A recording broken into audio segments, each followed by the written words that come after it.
Okay guys, so ito nga ating strawberry ngayon guys. So marami na siya. And at the same time, so marami na siyang runners guys. So ipakita ko sa inyo itong isa.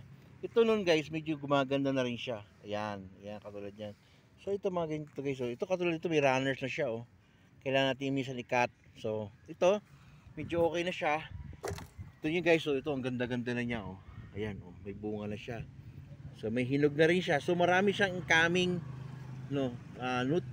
So napakaganda po. Ito po yung mga healthy part 5 natin, oh, part 6 na ating strawberry. So mas maganda siya, mas malaki.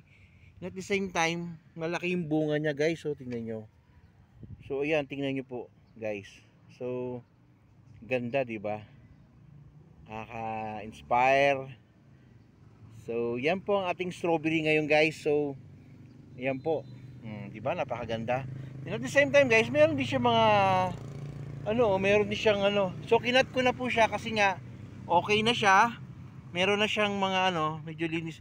Ito meron na po siyang sabihin stable na kayong kanyang runners. So ayan kaya kailangan natin konti-konti nililinis. So tatanggalin natin yan mga weeds, mga So ito lalagyan natin sa pot ito guys para sa propagation ng ating strawberry. So maganda po ang ating strawberry, mas malaki siya ngayon di ba? Ayan Ayan po, may mga susunod pa po. Ayan. Tulad na guys, so ngayon season niya po ngayon guys. Yan po, meron po siya mga bunga. Ayan, yun, galing Ito yung guys, ito yung natin. Ayan yung anak na niya. So ayan, medyo okay na. So sa kabila may mga bunga na rin po guys. So tingnan niyo. Wow, grabe.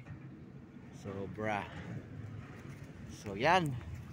Yan guys, konting linis lang din. So as I said guys, so itong ating strawberry medyo mas maganda. So yung kabila, yung nauna, halos lahat ngayon guys may mga flowers na siya. So katulad dito guys, may flowers na rin siya. Itong isa magsimula pa lang, may bunga na nga pala yan isa. Ito, ayan, may bulaklak, may bunga. At the same time ito guys, tirong ganda nito Ayan. So yan po ang isang ating strawberry guys na yung direct from the sun. So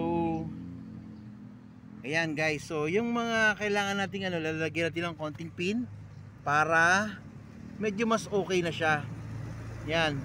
So kung gusto natin mas mataba, lagyan natin sa isang ganitong pot guys para madali siyang ilipat. Okay? So mga konting linis lang din. Ito guys, ang purpose nito guys para merong flowers, merong mga bulaklak, may mga pollinator tayo, yung mga bees or mga paru-paro, sila po yung nagpo-pollinate.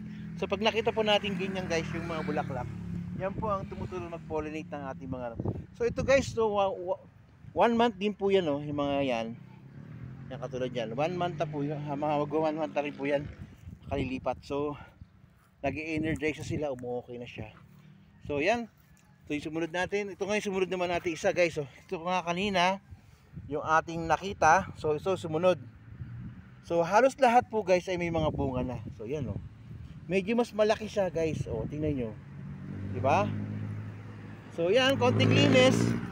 So yung mga hindi naman kailangan na katulad dito guys So maganda lang yung kanyang medyo napopropagate siya. So guys tingnan nyo yung runners niya.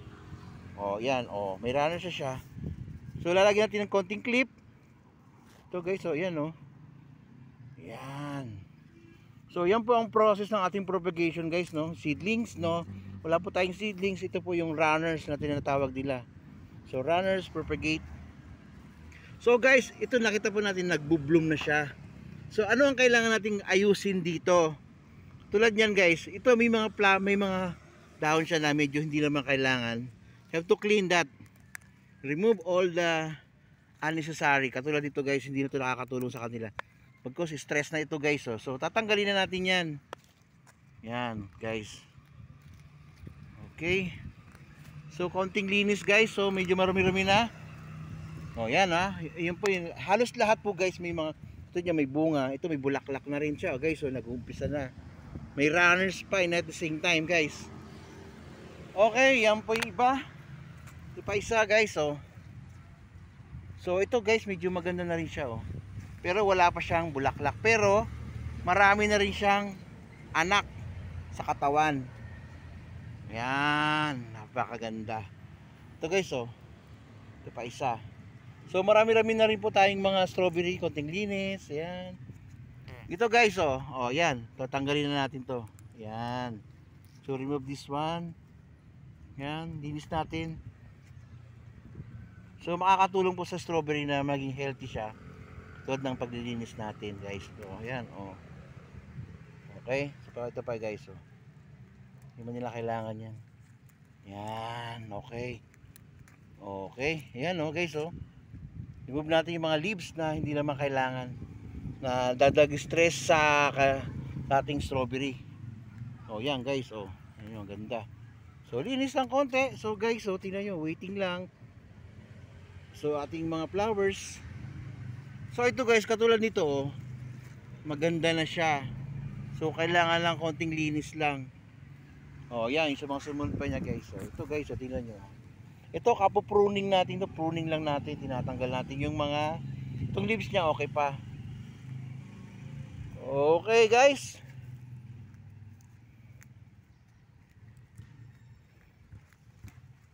I hope you enjoy guys. So ating mga strawberry, yan po ang ating mga mustasa. Guys. Yan, ating mga pechay kayo dyan. So katulad ng pechay guys, oh, lalaki na, oh, ayan, oh. So pag walang strawberry, so pechay na lang gulayin natin. You see. So guys, so yan po ang ating strawberry. Very nice strawberry. In the other one side. So ito po yung dilipat natin sa medyo namatay na guys, oh. Ayan po yung ating incoming. So the other one, this one.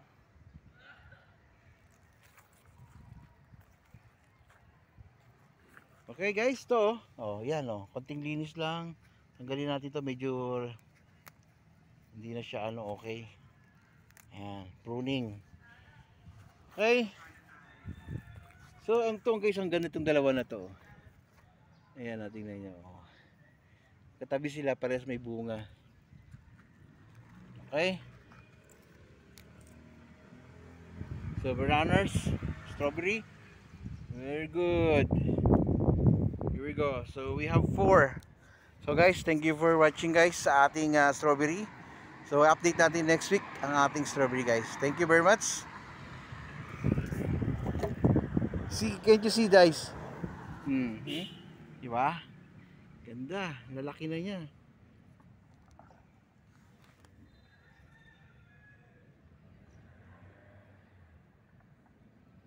So guys, this one soon. So next week po update natin.